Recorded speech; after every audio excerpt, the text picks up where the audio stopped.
Buenos días, buenas tardes, buenas noches, en donde quiera que nos vean, bienvenidos a un nuevo video más de VideoJars.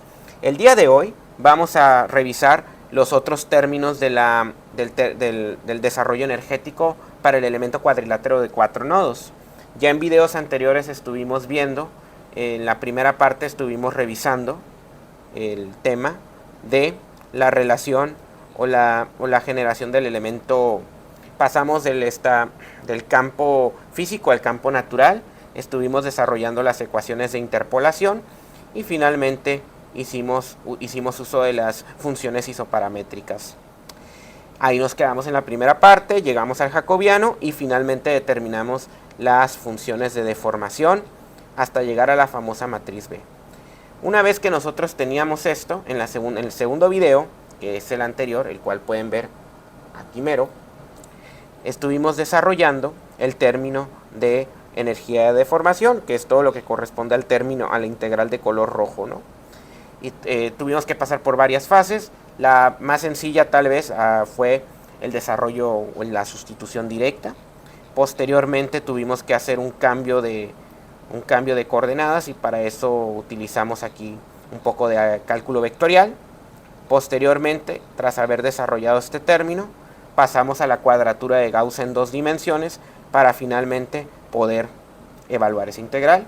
Hicimos unos ejemplos de cuadratura de Gauss, aquí yo les expliqué la teoría y posteriormente desarrollamos un ejemplo. Dicho esto, quedó lista la integral para evaluarse.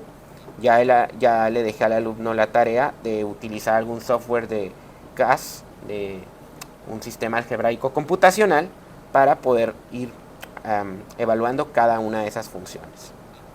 Y pues básicamente eso fue todo, ¿no? Ahora vamos a tener que sacar las otras dos integrales. La primera de ellas corresponde a las fuerzas de cuerpo, que son básicamente todas aquellas fuerzas que se distribuyen a lo largo del cuerpo o del elemento. No olviden que el elemento que nosotros tenemos es un elemento plano cuadrilátero de 4 nodos. En este caso lo voy a dibujar. En general nosotros tenemos un elemento así, prácticamente en líneas rectas, no tenemos curvas. Y lo importante de este elemento cuadrilátero de 4 nodos es que el volumen prácticamente se saca multiplicando el diferencial de área por el espesor que tiene todo el elemento de cuadrilátero, ¿no? Entonces aquí está la representación. Aquí nosotros tenemos el espesor de dicho elemento, aquí el diferencial de área, por lo que el diferencial de volumen se representa por TdA. Bien, entonces ahora mismo nos vamos a enfocar a esta segunda integral. En este caso vamos a evaluarla y ya tenemos definidos algunas integrales, ¿no? Que nos van a permitir, algunas vectores que nos van a permitir desarrollar con mayor facilidad esta integral. dv, como ya dijimos, es TdA, ¿no? Pero también viene el tema de los vectores de desplazamiento, así como el vector de fuerzas de cuerpo. Las fuerzas de cuerpo, ya lo dijimos la clase pasada, puede deberse al peso del propio elemento, puede deberse a una fuerza centrífuga o bien a fuerzas electromagnéticas, ¿no? Aquí no se pasó completamente, pero la idea es que sean fuerzas electromagnéticas. Bien, esta letra no ayuda mucho, siendo sinceros. Pues aquí vamos a pasarlo y tratar de mejorar la caligrafía, ¿no? Electromagnéticas. Muy bien. Entonces, estas fuerzas de cuerpo las vamos a representar por fuerzas en X y fuerzas en Y a lo largo de todo el cuerpo. Y finalmente, no hay que olvidar que U ya quedó definida desde antes como N por Q, donde N es básicamente, se constituyen las funciones de interpolación. Vamos entonces a empezar a sustituir todo aquí. Primero, en vez de U, ya podemos ir poniendo NQ, pero ojo, hay que poner la U transpuesta. Y acuérdense que el vector transpuesto de un producto es la transposición de los elementos y cambias el sentido de la multiplicación. Entonces, aquí ponemos QT, NT, y finalmente sabemos que dv tiene que ser igual a, F, ya sabemos que es el vector f de x, f de y. Ahorita simplemente lo vamos a dejar expresado así como viene. Y finalmente pues dv se convierte en tda, por lo que mi integral que era de volumen ahora va a ser una integral de área. No obstante, ya saben que el dominio se discretiza, por lo que la integral de área básicamente va a ser la sumatoria de todos los elementos y vamos a sumar la integral de cada uno de los elementos. Esta integral ahorita la vamos a sacar, por lo tanto esto de aquí queda de la siguiente manera, ¿no? Parece que no ha quedado simplificado lo suficiente, porque pues uno se preguntará cómo resolvemos esta integral. Tal vez algunos ya no lo recuerden, lo cual es normal porque esta es una teoría un poquito densa, pero para poder evaluar esta integral nosotros tenemos que aplicar cuadratura de Gauss y para eso tenemos que cambiar este elemento diferencial de aquí. Recuerden que en coordenadas naturales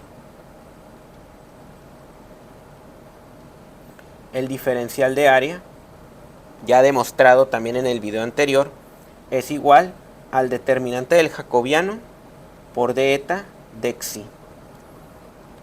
Metiendo esta definición acá vamos a tener la integral en el elemento de qt, nt, ft, pero en vez de dA vamos a poner el jacobiano que de eta y de xi, ¿no? Bien, ok. Entonces con esto sabemos que al tener doble diferencial y al estar en coordenadas naturales, esa integral a lo largo del elemento va a quedar representado por esta integral doble, ¿no? Que, como ya saben, se resuelve por medio de la cuadratura de Gauss. Entonces aquí prácticamente se queda igual. Y nos enfrentamos a esta integral de acá. Hay que recordar que al final del día, nosotros, esta integral que tenemos aquí, la tenemos que expresar de la forma, y esto viene también a partir de los otros elementos que ya hemos estado trabajando, que es la sumatoria de Q. Bueno, realmente aquí de la integral lo único que se puede sacar es la Q. Y de hecho esta Q me va a servir para poderle igualar a la forma discretizada con la que se suele trabajar en el elemento infinito. Hacemos sumatoria de elementos, esta Q, los desplazamientos nodales se pueden sacar, pero todo lo demás no. De hecho, algo que sí se puede sacar de la integral, pues es f y t, ¿no? N no, porque n va a estar en términos de xi y eta, y el determinante del jacobiano tampoco. Entonces, a partir de esto, podemos sacar el espesor, que ya sabemos que es constante. Estas integrales se quedan así. Nt, la Q ya la habíamos sacado. Aquí tenemos j de eta de xi. Y finalmente el vector f lo podemos dejar acá afuera, para que haya congruencia en las dimensiones del álgebra lineal. Bien, al final, todo este término corresponde a un vector que se llama, pues, el vector de fuerzas debido a las fuerzas de cuerpo, ¿no? Entonces, este es un vector de fuerzas debido al cuerpo, y lo vamos a poner así. Entonces, esto de acá simplemente queda de la siguiente forma: sumatoria de cada uno de los elementos, vector de desplazamientos, por ya el vector de fuerzas de cuerpo, el cual nos dice cómo se van a distribuir las fuerzas de cuerpo en cada uno de los 8 desplazamientos nodales, 2 por cada nodo del elemento, ¿no? Entonces, uno se podrá quedar, ok, ¿y cómo vamos a resolver esta integral? Bueno, acuérdense que la clase pasada habíamos hablado de la cuadratura de Gauss. En este caso, nos interesa sobre todo encontrar la integral. Y para eso nosotros podemos definir una función similar a como lo hicimos con la matriz de rigidez. Acuérdense que para la matriz de rigidez nosotros definimos una función psi, donde aplicamos precisamente la doble sumatoria para poder evaluar dicha matriz, ¿no? Entonces nos vamos para abajo y vamos a evaluar esta integral. Para evaluar integral f e b, yo lo que voy a hacer es esa f e b la voy a denominar como básicamente la parte que tomo aquí, excluyendo la f, la puedo multiplicar como g y f, ¿no? Entonces nos vamos a enfocar en la g. La f pues es una matriz, es un vector, perdón, de elementos constantes. Y esos valores constantes los vamos a distribuir en cada uno de los 4 nodos. Entonces, para eso nosotros vamos a necesitar una función auxiliar. Y para esta función auxiliar nosotros vamos a trabajar gamma, muy parecido al phi de la vez anterior, ¿no? Gamma va a estar en términos de, obviamente, va a estar en términos de xi y de eta, dado que la integral está en términos de eso, ¿no? Y bien, no hay que perder de vista que cuando nosotros hablamos de la cuadratura de Gauss en 2 dimensiones, nosotros prácticamente hacíamos esta sumatoria, ¿no? De hecho, nos podemos traer esta fórmula. Prácticamente se puede manejar como una formulación, porque es muy parecido en todos los casos, ¿no? Ok, nomás que aquí. Okay. Entonces me voy para abajo. Aquí, por ejemplo, estoy poniendo, digamos, todo lo que necesitamos para no olvidar, ¿no? Esta parte se pasó de más. Y bueno, no pierdan de vista que aquí hay una sumatoria en I y en J con los pesos WI y WJ. Y finalmente aquí nosotros tenemos la función. Ok, en este caso, la función va a ser precisamente lo que nosotros estamos denominando como gamma. Gamma está en términos de xi de eta, y todo lo que está variando es precisamente esta parte de acá. Sobre todo, esta parte de acá. N y J.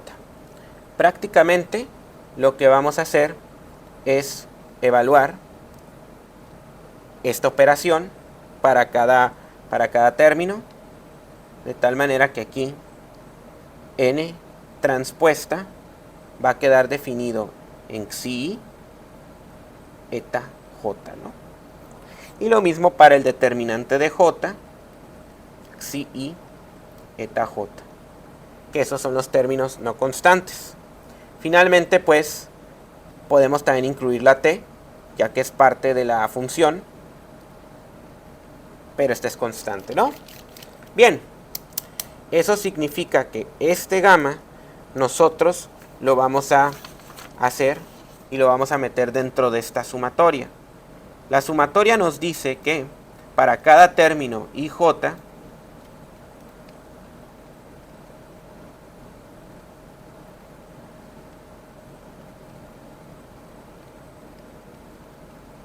nosotros vamos a evaluar de la siguiente forma.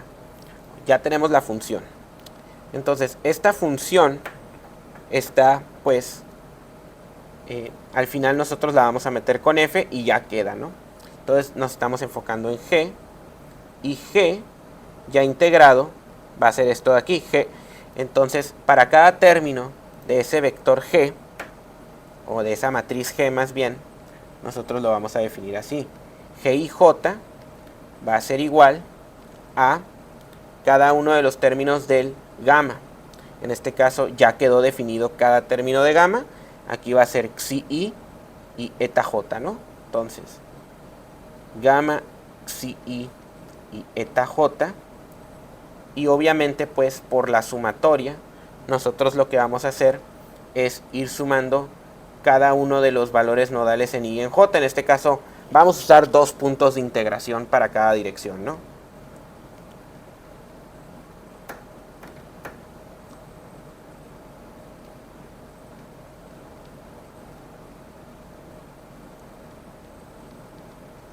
Y aquí, esto lo vamos a manejar de la siguiente manera. En este caso, el primero sería i igual a 1 y j igual a 1. Nos queda w1 por w1 por f xi1 eta 1, ¿no? que estos valores de aquí ya nosotros los sacamos en las tablas previamente desarrolladas, ¿no? Posteriormente se utilizan W1, W2, Fxi1, eta 2, más W2, W1, no es F, es gamma la función que estamos usando. Perdón. Entonces aquí ponemos la función gamma. Aquí ponemos la función gamma. Aquí ponemos la función gamma. Y aquí está Xi2, eta 1. Y finalmente W2, W2, gamma en Xi2, eta 2. Y esto ya es básicamente evaluar la función como tal, ¿no? En cada uno de los términos de la matriz resultante. De hecho, aquí, para que no genere confusión, este IJ no es igual que estos IJ. Estos son los puntos de integración. Entonces, mucho cuidado con eso, ¿no? Y aquí también cometí un errorcito de interpretación. Aquí sí está bien, porque son los puntos de integración. Pero aquí pues es cada uno de los términos de ese vector, de esa matriz G, ¿no? Entonces, evalúas cada uno de esos términos, tal y como lo hicimos también con la matriz de rigidez, y ya vas a tenerlo, ¿no? Finalmente, pues, nos regresamos para acá, y habiendo obtenido G, multiplicamos por F, y F, pues ya sabemos que es ya directamente Fx por Fy. Ya está. Entonces, a partir de toda esta metodología desplegada, voy a explicar brevemente qué es lo que se tiene que hacer para generar la rigidez del vector de fuerza. En este caso, pues, yo creo que esta parte de aquí es más clara, pero cuando tenemos que evaluar esta integral, en este caso ahorita me estoy enfocando en esta parte de aquí, y sobre todo en el vector G. El vector G pues corresponde a este término integral, dejando el vector F afuera. En este caso pues hay que evaluar y sacar cada uno de los términos, ¿no? Es decir, ustedes van a multiplicar nt por el determinante de J. Este de aquí es un número. Este de aquí es un número porque es un determinante, es un escalar. Entonces, n de t. Recordemos que era n porque hace rato que no hago mención de ese vector, del famoso vector n, que es un vector de interpolación. Por aquí debe estar, lo definí bien al inicio. Ahí está el vector n, miren. Es 1, 2, 3, 4, 5, 6, 7, 8, 2. 2 por 8. Este aquí es el vector n, ¿no? Con las funciones de interpolación. Entonces, este vector es de n es 2 por 8. Por lo tanto, analizando las dimensiones, pues todo esto ya multiplicado por el producto, todo esto tiene que ser un vector de, como este es transpuesto, de 8 por 2, ¿no? De 8 por 2. Ya transpuesto. Y cada uno de estos va a tener su expresión, ¿no? Y vamos a ir integrando una por una, utilizando la ponderación que viene aquí. Para cada término de mi matriz G, yo voy a usar esta ponderación.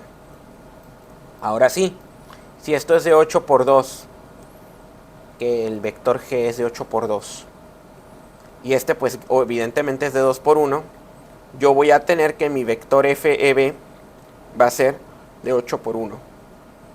Entonces este es de 8 por 1, lo cual pues hace sentido porque corresponde al vector de fuerzas ya distribuido, ¿no? Estamos distribuyendo las fuerzas en cada uno de los 4 nodos y cada uno de los 4 nodos tiene 2 grados de libertad. No más que pues obviamente el desarrollo matemático es un poco laborioso e incluso se recomienda, como ya les comenté, el uso de software de álgebra computacional. Entonces, eso es todo con respecto al vector de fuerzas distribuidas, del vector de fuerzas de cuerpo. La tercera expresión que vamos a desarrollar inmediatamente corresponde a las fuerzas de tracción, que son fuerzas distribuidas sobre la superficie. Para eso vamos a tomar este término y lo vamos a sacar aquí, ¿no? Bien.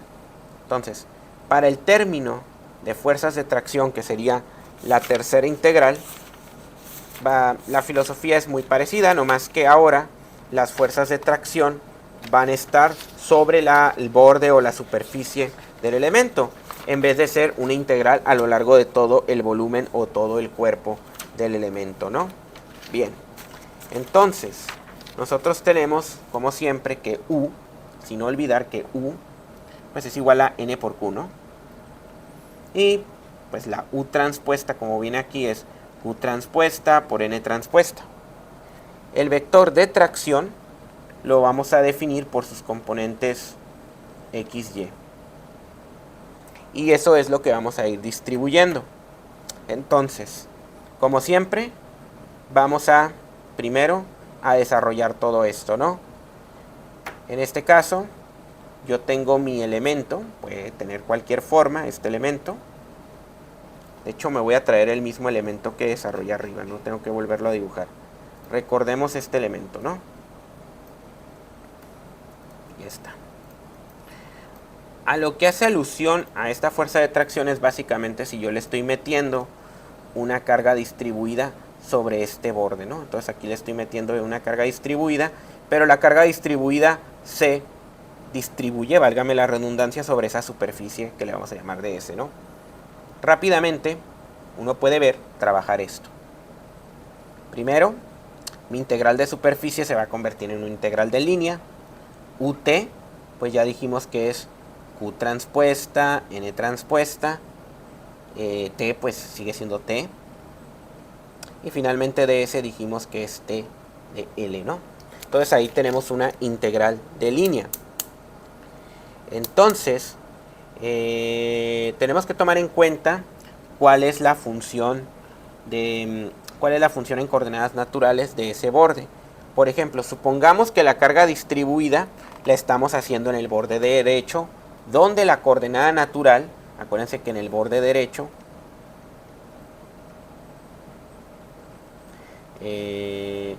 la coordenada natural es psi igual a más 1, ¿no? Entonces, esto nos va a servir para ir integrando. Entonces, la integral va a ir variando en eta. Eta va a ir de menos 1, que es acá abajo, hasta más 1 acá arriba, ¿no? Esto es importante porque nos va a permitir desarrollar esa integral. Ahora, esto se puede trabajar como un elemento, hacemos la sumatoria, integramos a lo largo de la línea, y pues igual aquí esto se queda igual, ¿no? Ahí está, ¿no? Esta integral naturalmente iría de menos 1 a 1. Y aquí lo que se hace es que el diferencial de longitud se puede expresar como la longitud de ese borde, que ya la puse ahí, por eta, ¿no? Por delta eta. Si yo tomo un elemento diferencial, yo sé que este elemento diferencial va a tener un espesor t y va a tener una longitud fraccionaria L por d eta, ¿no? Entonces agarro la longitud y le tomo el valor fraccionario que está entre menos 1 y 1, que son los valores de interpolación, ¿no? Bueno, en apariencia esta integral parece bastante sencilla de evaluar. Lo primero que se hace, como siempre, es sacar todo lo que es constante de esa integral. Aquí tenemos la sumatoria del elemento, Qt se queda acá, aquí me quedo con menos 1 más 1. Luego aquí tenemos nt, y pues prácticamente esto es lo único que queda dentro de la integral, porque el vector de t lo puedo sacar para acá, es constante, ya dijimos que es esto. Para que haya congruencia en el álgebra lineal, esto lo ponemos del lado derecho, y t y l, que es la longitud de borde y el espesor del elemento, lo ponemos acá. Esto lo muevo un poco porque aquí es donde voy a sacar t por l, ¿no? Y esto se deja acá. Muy bien. Entonces, prácticamente tenemos otra integral en la forma ya para poderla meter a la discretización. Es decir, para poder simplificar la expresión energética. Todo esto que voy a poner una vez más en un rectángulo negro tiene un nombre. Esta integral de acá. Y a esta integral le vamos a llamar pues el vector de cargas de tracción del elemento. Entonces prácticamente lo que tendríamos que hacer es evaluar esta integral de acá. Y esta integral no es tan complicada porque lo único que debemos de hacer es, ok, tenemos n, ¿verdad? N, y es n transpuesta. Prácticamente las funciones de n pues es n1, n2, n3 y n4. n1, n2, n3 y n4 son estas funciones de acá. Aquí las tenemos. Tenemos n1, por aquí debe estar, no debe estar muy lejos. Ahí está, un cuarto de 1 menos psi, 1 menos z. Otra cosa que es importante, muy importante. Por ejemplo, si nosotros quisiéramos integrar este de acá, porque al final de cuentas vamos a ir integrando cada uno de los términos de esta matriz. Si nosotros quisiéramos integrar, por ejemplo, n1, nomás para poner un ejemplo, lo que nosotros tendríamos que hacer es lo siguiente. Aquí está n1, y este n1 lo tendríamos que meter a esta integral de acá, ¿no? Bien. Entonces, retomamos esta integral. Y vamos a poner, por ejemplo. Y eso se hace con los 8 términos de mi matriz nt, ¿no? Aquí está menos 1 más 1. Y aquí se pone un cuarto de 1 menos psi, 1 menos eta de eta. Aquí la pregunta que uno pudiera tener es, ok, ¿y cuánto vale xi? Bueno, dijimos que xi vale 1, positivo, porque es la coordenada constante a lo largo de este borde. Entonces xi va a tomar este valor de aquí. Entonces, si nosotros simplificamos esto, me va a quedar 1 menos 1, 1 menos eta de eta. Aquí va a quedar 0, por ejemplo, porque ya todo se hace 0. Yo creo que va a ser mejor agarrar otro donde no se me anule, ¿no? Vámonos para arriba. Por ejemplo, creo que con n3 no se me anula. No, con n3 no. Por ejemplo, ahora vamos a traernos n3.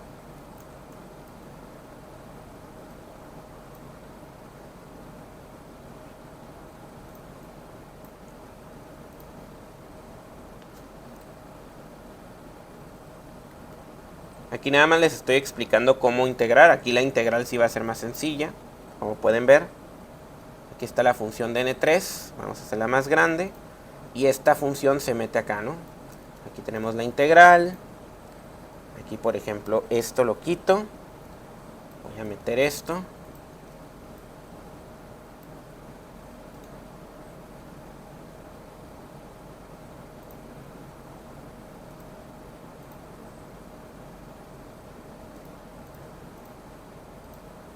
Ahí está, ¿no? Igual, estamos en xi igual a más 1, ¿no? Y esto de acá me queda menos 1 más 1. Aquí me queda 1 más 1, 2. Entre 4, un medio. Y este medio se puede sacar, ¿no?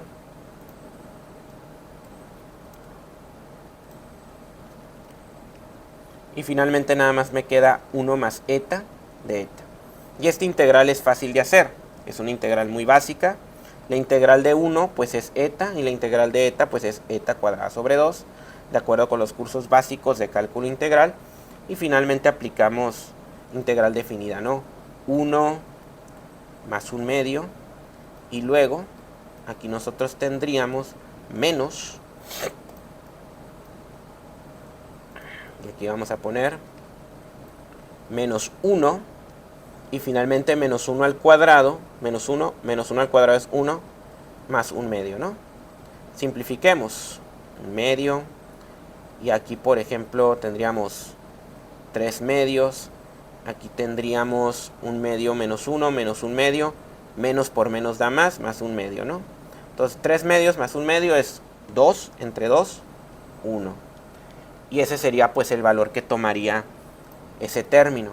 Después, ya que hayan evaluado cada término de esa integral, sabemos que esta tiene que ser una matriz, sabemos que n es un vector de 2 por 8, entonces el vector transpuesto tendría que ser de 8 por 2. Luego t es un vector de 2 por 1.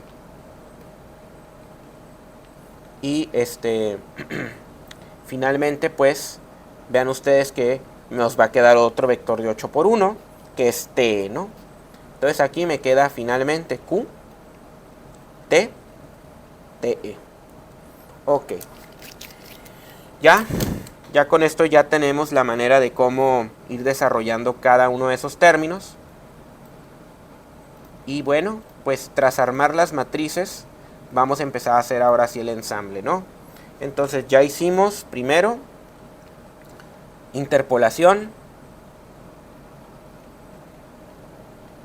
ya hicimos discretización. Ahora vamos a pasar a lo que es la optimización. Y para eso ya nos vamos a traer toda esta integral, ¿no? Acuérdense que nosotros tenemos todo este término de energía potencial. Y pues básicamente vamos a expresarlo como ya lo teníamos, ¿no? Bien. Vamos a traernos pi. Y pues bueno, ¿cuánto era la primera integral? Vámonos para arriba, no está muy lejos. La primera integral en realidad nos quedaría, vámonos, esto ya es como la desarrollas, ¿no?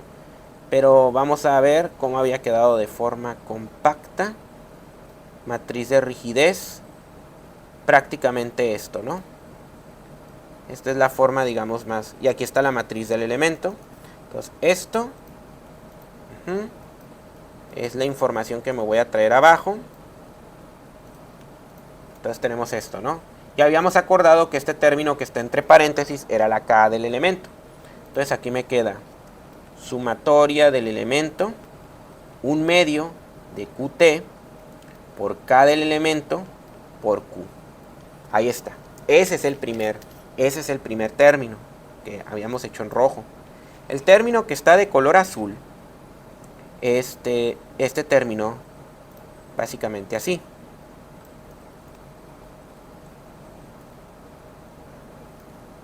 Entonces me lo traigo para acá. Nomás que hay que cuidar pues este signo negativo, ¿no?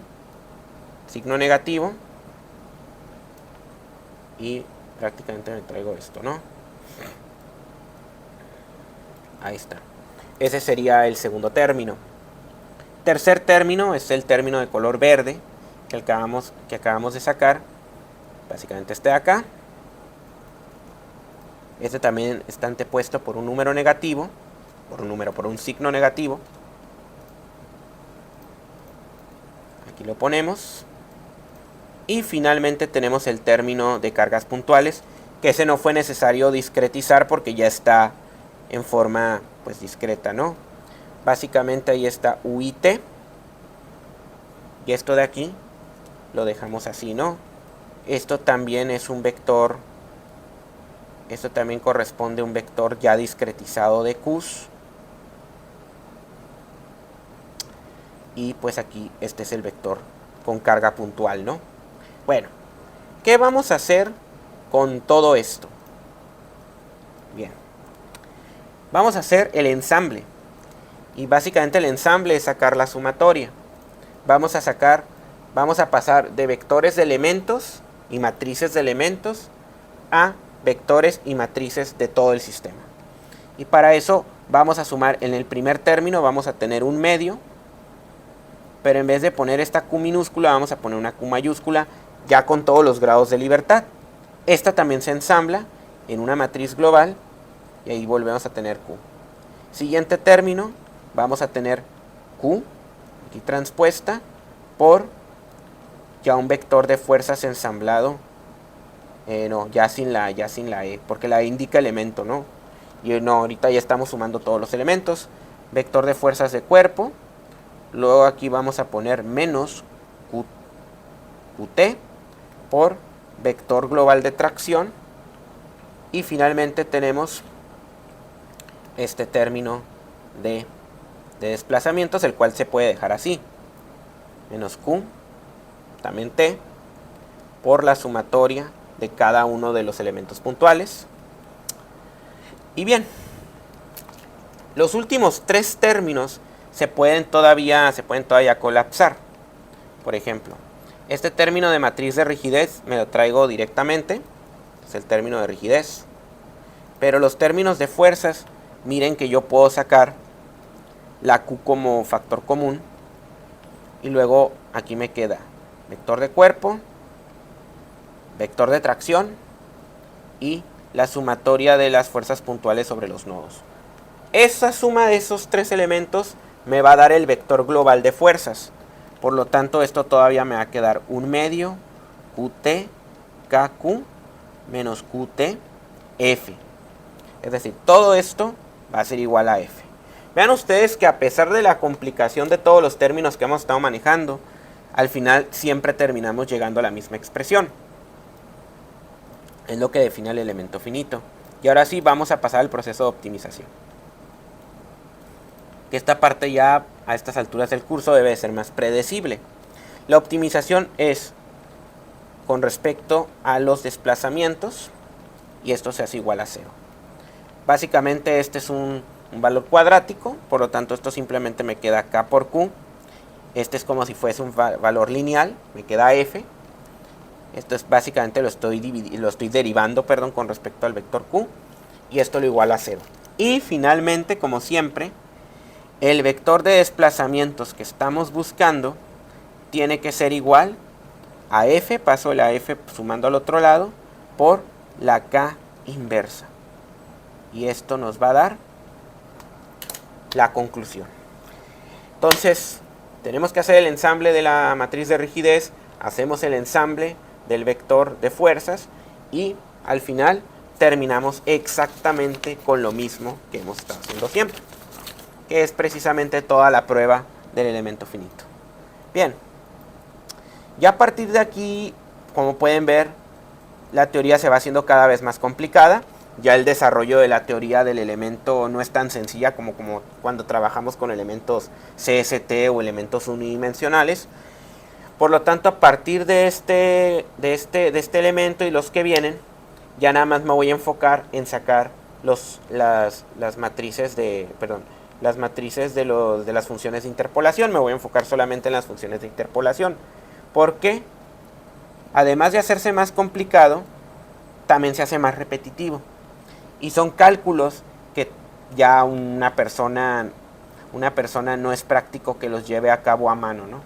Entonces existen programas de computadora que ya realizan todo esto que les acabo de desarrollar. La intención de esta lección fue precisamente eso, ¿no? Ya que ustedes conozcan todos los fundamentos detrás de los elementos que se utilizan. Posteriormente vamos a pasar a axisimétricos, luego vamos a pasar a elementos tridimensionales y todos esos obviamente siguen un procedimiento similar. La única diferencia que pueden notar aquí, desde luego, tiene que ver con el desarrollo de los elementos y sobre todo de las funciones de interpolación, ¿no? Y hablando de las funciones de interpolación, antes de concluir con esta lección, me gustaría que viéramos un tema relacionado pues con funciones isoparamétricas de orden superior. ¿A qué me refiero con esto?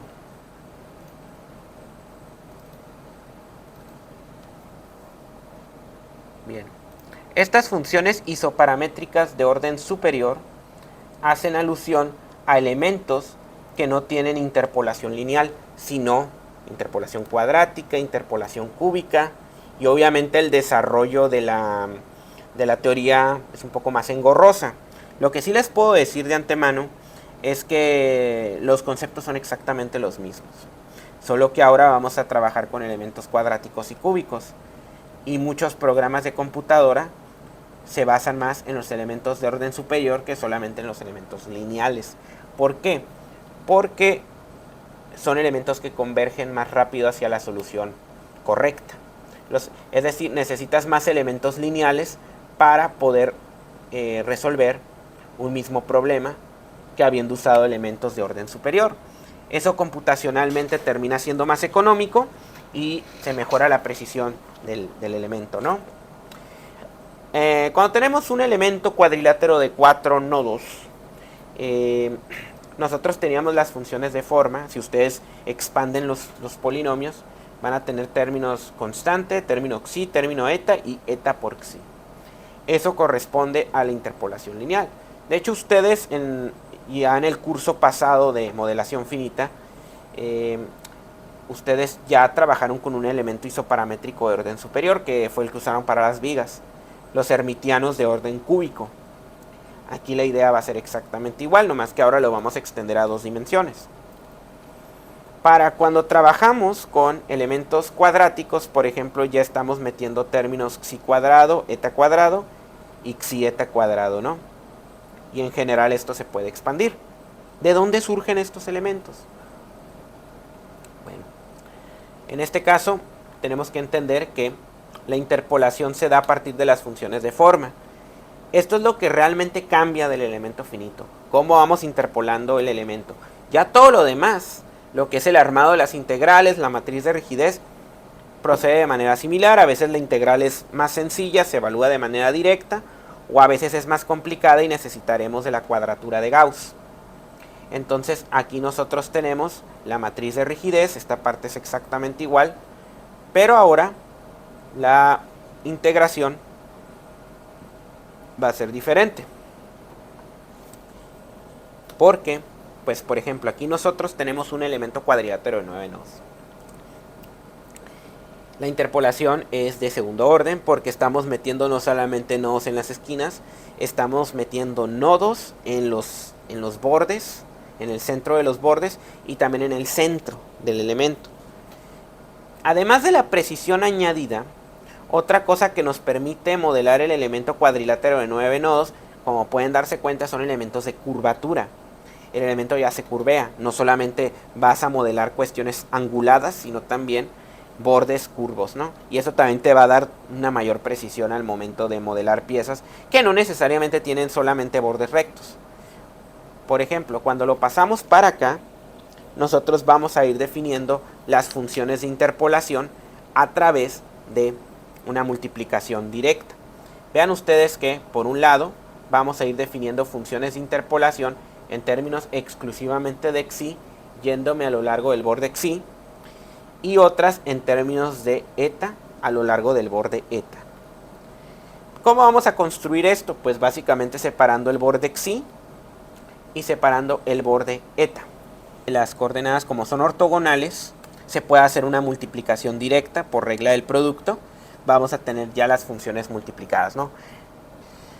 Cuando nosotros tenemos L1, básicamente es una función cuadrática, donde aquí la L vale 1, aquí la L vale 0, y aquí también vale 0, ojo. Entonces la función cuadrática toma más o menos esta forma, ¿no? De la misma manera con L2 lo que va a pasar es que tengo este borde en xi, y aquí ahora este vale L2 vale 0, aquí este va a valer 1, L2 vale 1, y aquí en L3 vuelve a valer 0, ¿no? Entonces la función cuadrática L2 tiene más o menos esta forma. Y en el caso de la tercera va a ser parecida a la primera, pero hacia el otro lado, ¿no? Entonces, nosotros podemos ir definiendo una función de tal manera que tenemos axi cuadrada más bxi más c igual a 0, ¿no?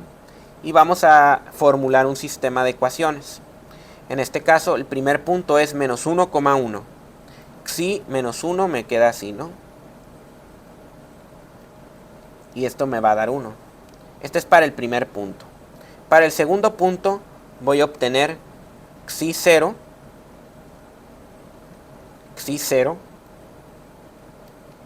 igual a 0. Esta es ecuación 1, esta es ecuación 2 y esta es ecuación 3. Y el tercer punto pues es xi 1, o sea, aquí va a ser xi 1 igual a 0. Ok, si nosotros simplificamos estas ecuaciones, nosotros vamos a tener menos 1 al cuadrado es 1 por a es a, menos 1 por b es menos b, más c igual a 1. Ahí tenemos la primera ecuación. La segunda ecuación, pues A0, B0, C igual a 0. Y la tercera ecuación sería A más B y más C igual a 0, ¿no? Si sabemos que C de antemano es igual a 0, pues ya vemos que este sistema inmediatamente se me va a reducir a A menos B.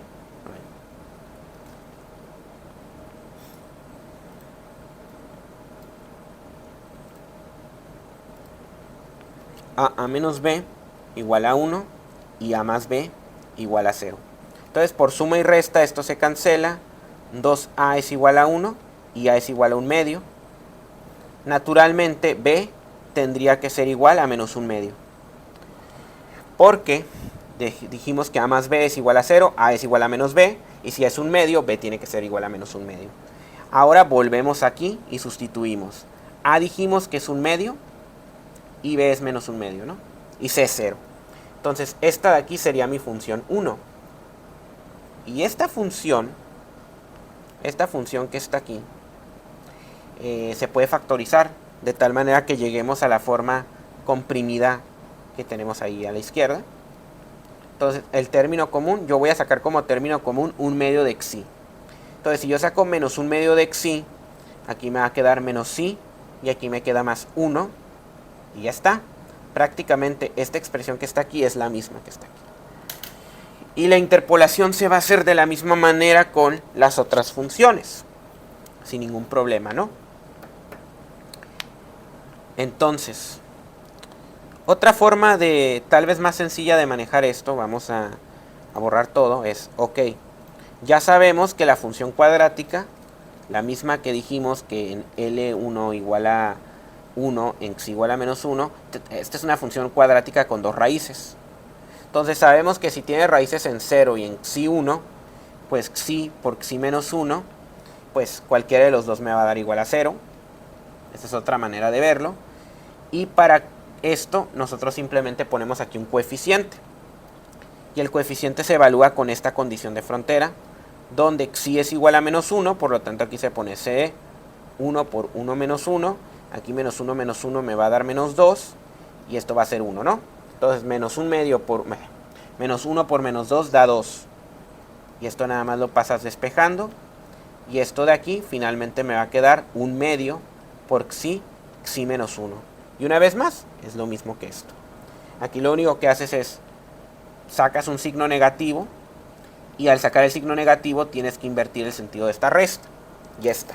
Exactamente lo mismo. Tal vez hasta más fácil, más sencillo. Entonces, así es como salen estas funciones de interpolación. Y pues básicamente es cruzar la malla de los etas, de los xis. En principio, pues los etas es nada más cambiar los xis por los etas.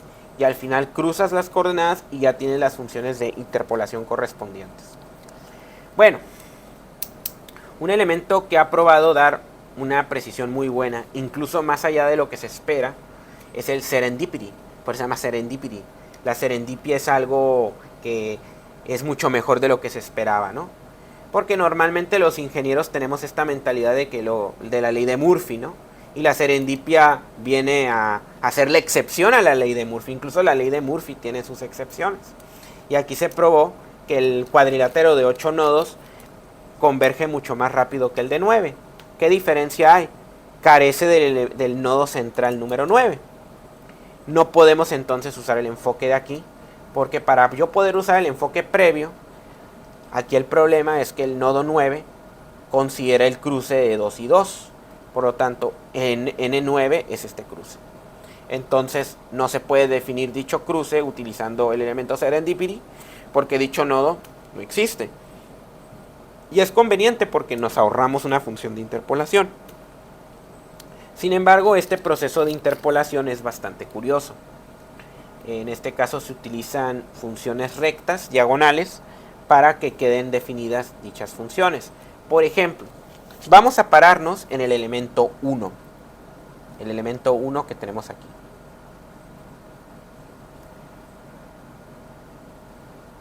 Entonces, este elemento 1 tiene una función n1. Y este nodo es completamente opuesto a lo que está pasando en xi más 1 y en eta más 1. Eso quiere decir que ese elemento se tiene que desvanecer cuando eta es igual a más 1 y xi es igual a más 1. Ahora, también vemos que dicho elemento debe desvanecerse cuando xi más eta es igual a menos 1. Xi más eta es igual a menos 1 es una línea recta inclinada. Aquí, por ejemplo, esto también se puede expresar como xi más eta más 1 igual a 0. Y ubiquemos dónde está esa línea recta. Esa línea recta de xi más eta más 1 igual a 0 es esta línea que tengo acá. Bien. Entonces, utilizando esas tres funciones, nosotros podemos formularlo de la siguiente forma. Muy parecido a como lo hicimos previamente, ¿no? De que evalúas tus cruces. Entonces, xi más 1, xi igual a más 1, es equivalente matemáticamente a xi menos 1 igual a 0, porque ambos me van a dar el mismo resultado. Lo mismo haces con 1 menos eta, y finalmente haces lo mismo con 1 más eta más xi, y lo único que tenemos que hacer es sacar c. Y esta c se saca obviamente con esta misma coordenada. La coordenada de n1 pues es menos 1,1, xi es igual a menos 1, y eta es igual a menos 1. Además, pues el valor que toma eta n1 en este, pues tiene que ser 1, ¿no? Entonces, evaluando esas condiciones de frontera, nosotros vamos a tener que n1 es igual a 1, c, que es lo que queremos encontrar, 1 menos menos i, pues es 1 menos i es 1 menos menos 1, es 2. Luego 1 menos eta es 1 menos menos 1, también es 2. Y finalmente aquí nosotros vamos a tener 1 más xi, pues es 0, más eta es menos 1. Simplificamos y c tiene que ser menos un cuarto. Entonces, al final, n1 definitivamente nos debe de quedar menos un cuarto por 1 menos xi, por 1 menos eta, 1 más xi más eta, que es prácticamente lo que tenemos acá. Y el problema se desarrolla de forma similar. Vean ustedes que una cuestión interesante es lo que ocurre con las diagonales. Cuando nosotros trazamos las mencionadas diagonales, porque esa parte hay que remarcarla. Por ejemplo, aquí tenemos esta función, ¿no? Esta función es esta de acá y corresponde a este punto. N2 me está dando esta función, 1 menos xi más eta. ¿Dónde está 1 menos xi más eta? 1 menos xi más eta, y aquí está 2. Luego, 1 menos eta menos xi, 1 menos eta menos xi, 3, aquí está, ¿no? Y finalmente, 1 más xi menos eta, 1 más xi menos eta, y aquí está 4. Entonces, ahí es donde se corresponden esas diagonales, ¿no? Donde queda delimitado. Y con eso queda ya de manera, digamos, repetida con N2, N3 y N4, las funciones de las esquinas. Ahora, ¿cómo vamos a definir las funciones de los puntos o nodos centrales? Vamos ahora a pararnos en N5. ¿Y qué conocemos de N5? Para N5 sabemos que se desvanece a lo largo de las líneas. Primero, sabemos que este valor va a estar completamente opuesto a eta igual a más 1. Pero también sabemos que al estar aquí en medio, se va a desvanecer a lo largo de esta línea y a lo largo de esta línea. Y pues obviamente el proceso se repite para 6 y para 7. Ya nosotros sabemos cómo hacerle para... pues la idea es muy similar. Vamos a trazar, vamos a escribir N5. Y, N5 pues tiene que ser igual a C por 1 menos xi, para que me dé, luego también tenemos 1 más xi representando este, y para eta vamos a tener 1 menos eta, ¿no? Y al final pues ya sabemos que N5 tiene que ser 1 en la coordenada que nos están dando aquí. Entonces aquí tenemos C.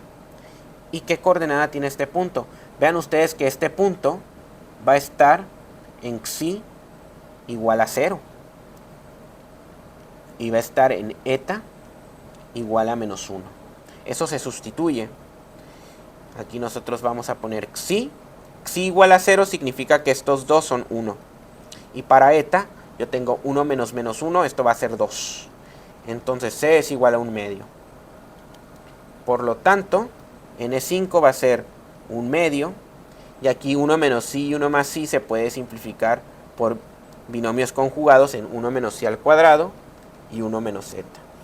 Y el proceso obviamente se repite para el resto de las funciones. Aquí vean ustedes que se define exactamente lo mismo. Entonces, finalmente, repitiendo el proceso para los otros nodos, nos quedan esas funciones de ahí, ¿no?